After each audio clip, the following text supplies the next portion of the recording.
Voilà maintenant, voilà maintenant on considère ici cette fonction f, g, h, etc.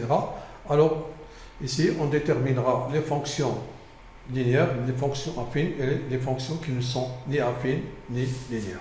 Commençons par f. Alors, donc, pour la fonction f, son expression, c'est de la forme f de x est égal à ax plus b.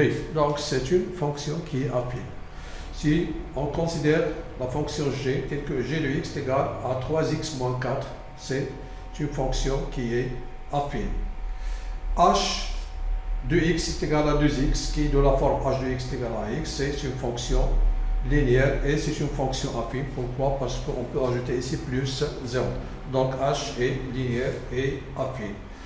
Si je prends i, la fonction i, c'est i de x, ici, i de x est égal à 8, que je peux noter 0x plus 8. Donc c'est une fonction constante et une fonction constante est une fonction affine. Mais ce n'est pas une fonction linéaire. Si je prends la fonction j ni de la forme g de x est égal à x, donc n'est pas linéaire et n'est pas de la forme ax plus b, donc elle n'est pas affine. Donc ici, n'est pas affine et n'est pas linéaire. Parce que ici, nous avons la question, c'est déterminer les fonctions qui sont ici, qui sont affines. Celles qui sont linéaires et celles qui ne sont pas affines. Donc, pour la fonction k ici, c'est de la forme ax. Donc, a c'est moins 3 sur 7. Elle est linéaire et elle est affine. Pourquoi? On peut ajouter ici plus 0. Et finalement, la fonction L n'est pas affine et n'est pas linéaire. Voilà pour cet exemple. Pour le deuxième exemple ici, on verra comment calculer l'image d'un nombre par une fonction affine telle que son expression est donnée et calculer ici l'antécédent d'un nombre par une fonction affine telle que ici son expression est donnée. Donc commençons par la première question. Alors, en considérant cette fonction qui est affine, qui est de la forme f de x égale à x plus b, ici la première question, calculer l'image de moins 5 par la fonction f. Donc tout simplement, il suffit de remplacer ici x par moins 5. Donc on aura f de moins 5, c'est moins 3 fois moins 5, plus 13. Voilà, c'est f de moins 5, c'est moins 3 fois moins 5 plus 13. C'est 15 plus 13, c'est 28. Donc c'est 28. 28, c'est quoi? C'est l'image de moins 5 par f, ou bien moins 5, c'est l'antécédent de 28 par f. Pour la deuxième question ici, calculer l'antécédent par une fonction affine. Donc on prend une autre expression. Ici on a une fonction affine f. Ici la question c'est calculer l'antécédent de 22 par f. Cela revient à déterminer quoi? Cela revient à déterminer le nombre dont l'image c'est 22. Alors pour nous on va considérer que ce nombre c'est x ou bien a ou bien y, etc. Pour déterminer l'antécédent d'un nombre par une fonction affine, il faut résoudre une équation qui est très simple.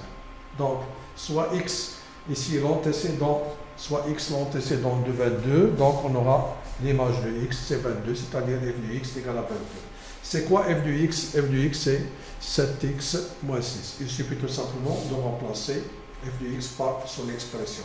Donc, on aura une équation du premier degré à une inconnue qui est simple à résoudre. Donc, x est égal à 28 sur 7 qui est égal à 4. La conclusion, l'antécédent de 22 est quoi? C'est 4. Ça veut dire quoi? Ça veut dire que f, l'image de 4, c'est 22. Alors, vérifions ceci. C'est 7 fois 4 moins 6, c'est 28 moins 6 qui est égal à 22. Ça, tout simplement, c'est une vérification, tout simplement. Maintenant,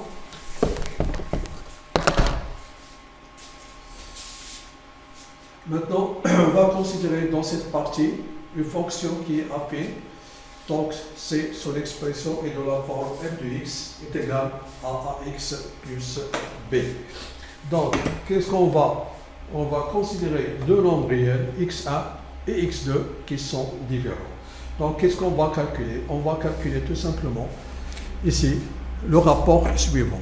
f du xa moins f du x2 sur xa moins x2. C'est quoi f du xa? F du xa, il suffit de remplacer x par xa, donc on aura axa plus b. Entre parenthèses, l'image du x2, c'est ax2 plus b sur xa moins x2. Alors, je supprime les parenthèses, ax1 plus b moins ax2 moins b sur xa moins x2. Vous remarquez que nous avons ici deux nombres opposés, plus b et moins b. Donc, on a tout simplement ax1 moins ax2, factorisant par a, ici. Bien sûr que nous avons, d'après l'hypothèse, que xa est différent de x2, ça veut dire que x1 moins x2 il est différent de 0. Simplifiant par ceci, on aura tout simplement a. Donc, qu'est-ce qu'on a obtenu? On a conclu que f du xa moins f du x2 sur xa moins x2 est égal à a. A, c'est quoi? A, c'est le coefficient de la fonction linéaire appelée f ici. Donc, voilà la propriété que nous avons démontrée. Et puis, on va appliquer cette propriété et on verra son utilité dans les exercices. Donc ici, la propriété que nous avons conclue maintenant, c'est celle-ci. Lorsque f est une fonction linéaire telle que a est son coefficient, alors ce coefficient a, c'est f du xa moins f du x2 moins xa sur xa moins x2. Donc, pour comprendre l'utilité de cette propriété, on prendra l'exemple suivant. On considère la fonction affine telle que l'image de 2 c'est 1 et l'image de 3 c'est 3 par cette fonction g. Alors ici, montrer que le coefficient de la fonction g c'est 2 et puis montrer ou bien vérifier que son expression est g de x est égal à 2x moins 3. Donc voilà toujours l'énoncé. Commençons par la première question, montrant que le coefficient de la fonction g et a est égal à 2. Qu'est-ce que nous avons ici? Nous avons dit dans cette propriété que a est égal, il faut noter d'abord que a, puisque g est une fonction affine, a est égal à g de x1 moins g de x2 sur xa moins x2. Remarquez que nous avons g de 2, c'est 1, et g de 3, c'est 3. Donc, tout simplement, je vais choisir, par exemple, x1, c'est 3, ici, et x2, c'est 2. Donc, qu'est-ce qu'on aura? G de x3 moins g de x2 sur 3 moins 2. C'est quoi g de 3?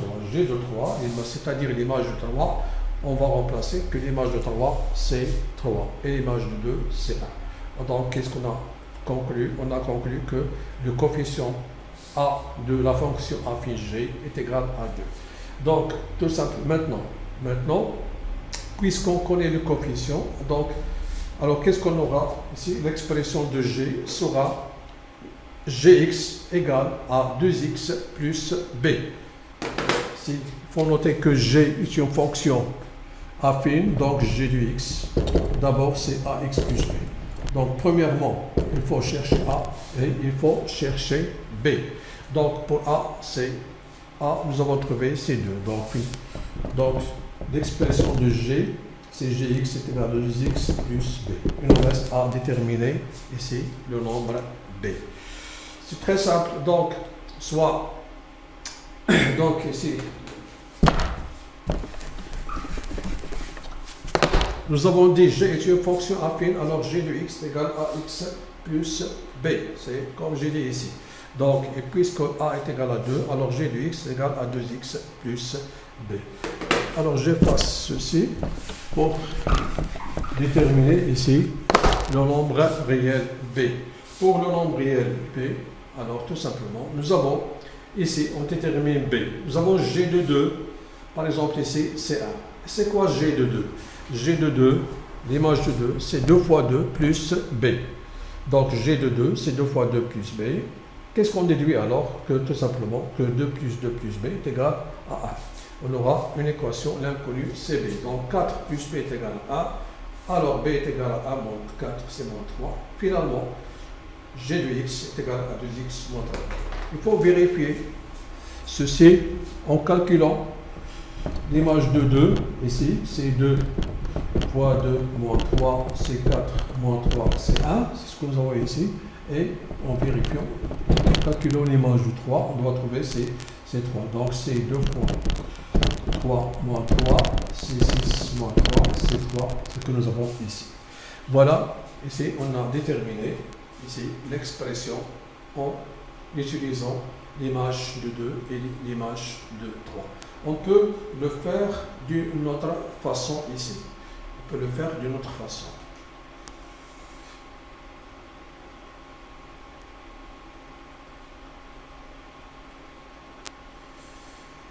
Donc,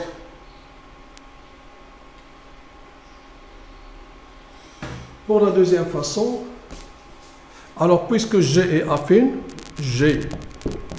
est affine, alors ça va donner que G de x est égal à x plus b. Nous avons G de 2. G de 2, c'est 2a plus b. Et G de 2, c'est A.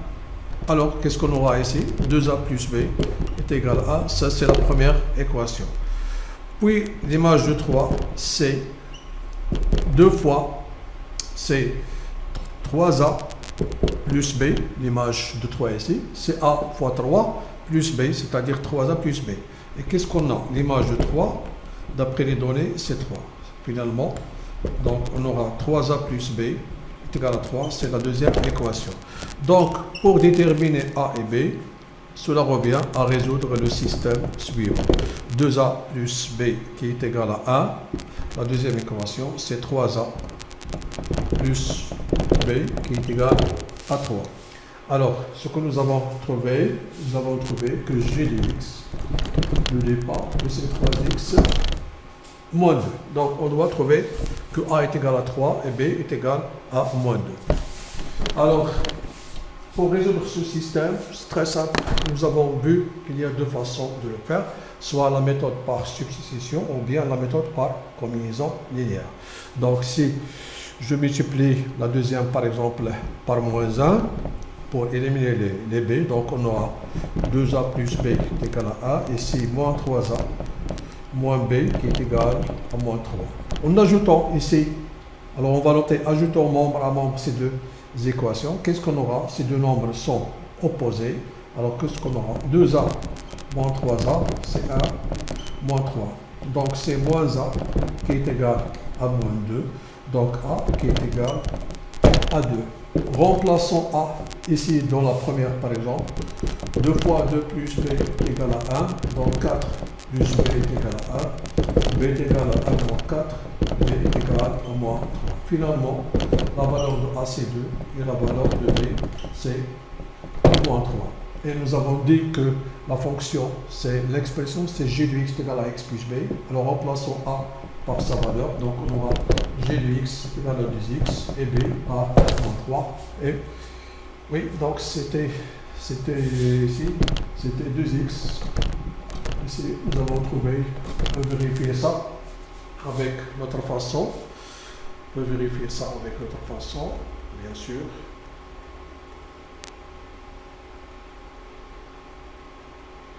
Voilà, avec la première méthode, nous avons bien sûr trouvé que g de x égale à 2x moins 3. C'est la même expression en utilisant ici un système d'équations. Ça, c'est, on a vu ici l'utilité de la dernière propriété.